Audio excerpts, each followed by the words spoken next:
All right, let's go on, Kev. Top 3 things to watch next week. And so let's jump right into it. And how can we not keep an eye on Apple and Tesla earnings next week, right? Yeah, it's going to be a big deal. Apple especially, I think, because let's face it. Because the Tesla one won't matter?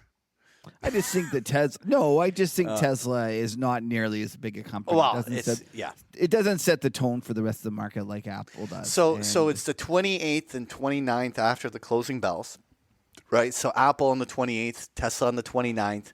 It really could set the tone, right, for everything.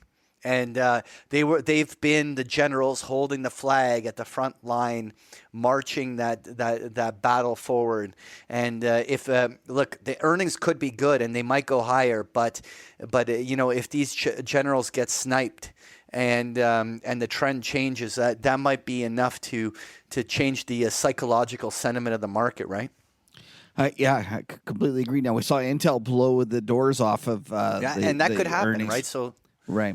But Apple's a big stock, and it's gone from cheap to expensive, in my opinion. And I know that on a peg basis, it's cheap. Like I get it. You don't need to send me all your bull arguments. But when a company gets so large, it's difficult for it to continue growing. And yes, you might argue that it's managed to find a way. But I don't know. I'm a skeptic when it gets that big, I would be very.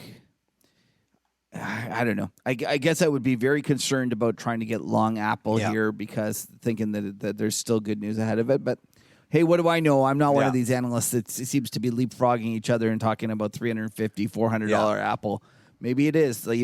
Boris talked about Cisco. Cisco went pretty, vertical in the last, year of the rally. So in '99. So maybe the same thing's going to happen here. You never know. Wouldn't it be something if Apple hit a $2 trillion cap, just to kind of just make sure that it solidifies the title? Can you imagine? It was just a few years ago we wondered whether a company would ever hit a trill cap, and now we're talking about whether or not this thing's going for 2. Well, there's like a handful of trillions, right? Yeah. Right. There's who are Amazon. They? Amazon. Right? Microsoft isn't yet. Is Google, I think, is. Yeah, Google just hit. And Microsoft, I think it's. Did Microsoft? I don't think Microsoft did. No, I think it did. All right, now I got to check because this is a big deal for me now. Hold on, let me just see.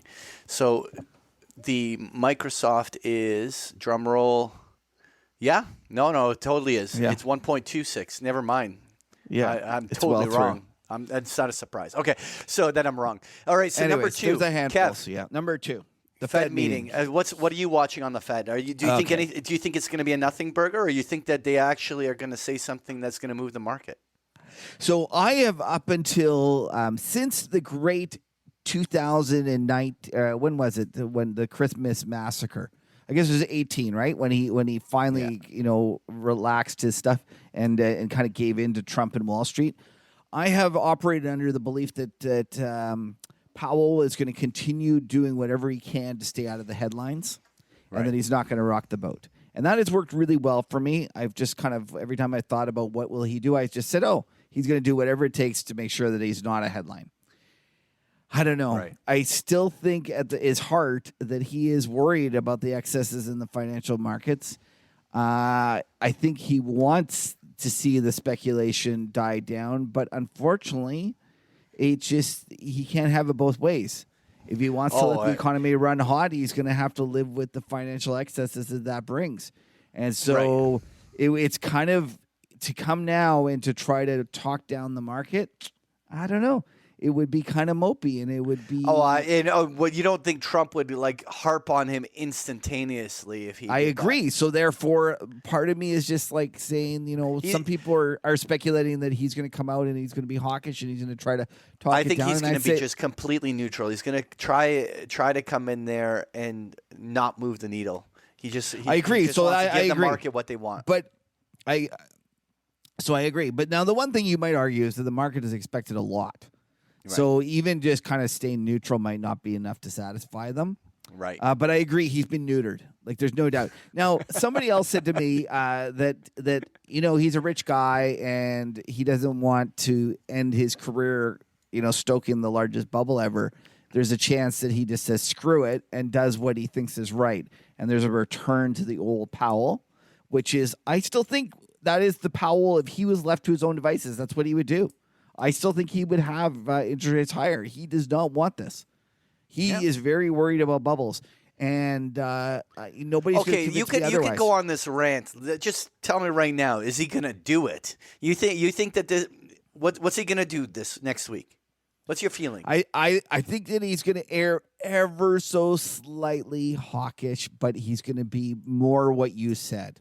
So he's going to try. He's going to try, whether he accomplishes this or not. He's going to try to be neutral with a slight hawkish bit, ever so slight. He's just going to step if he's on the 50-yard line, he's going to step on the 51-yard line. Well, it's what just I'll gonna tell be you.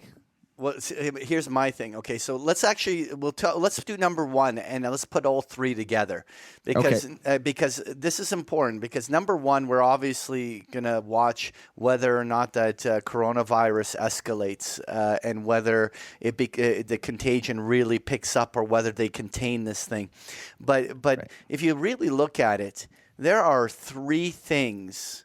On our top three, that all generally are landmines that if one of them is properly set off, could turn the tide on a market that's way overextended on the upside. Maybe the market can avoid the landmines and be able to navigate through it. But these are landmines. If one of these gets triggered, the market is way overdue, right? Yeah, for sure. And you were talking about those gamma levels. If we get a situation where we go through the long gamma and get to the short gamma portion, especially with the VIX so low, 200 S&P points can happen faster than you blink.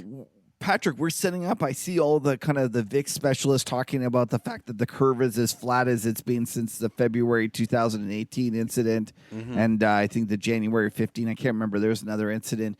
But a lot of the kind of smarter people I know in kind of volatility land have been kind of, giving out the warning signs and telling you that you should be careful. And I think that owning VIX, and obviously today it rallied, but I still think that it's probably one of the better trades. I think it's a better trade than shorting outright, because I worry about it's difficult. It's more difficult to run the short S&P position or the short NASDAQ position, because the swings are so violent. And maybe this is a situation as well where you love to use options and stuff. I think that buying, vol, whether it be a straddle or a strangle, or just, doing something of that nature where you're long premium against volatility expanding from here is probably a good trade. Oh, look, it can't. Look, it definitely can last multiple more weeks, but at some point, the day of reckoning's ahead of the market, and the higher it goes, it's just going to create more volatility when it reverses, right? And so, it's going to be it's a very interesting time in the market. I can't think of a better time for people to be Market Huddle listeners, right? It's for sure. We're gonna do the week by week, play by play here on the Huddle. All right. If it's a day ending in Y, it's a good day to be a Market Huddle listener.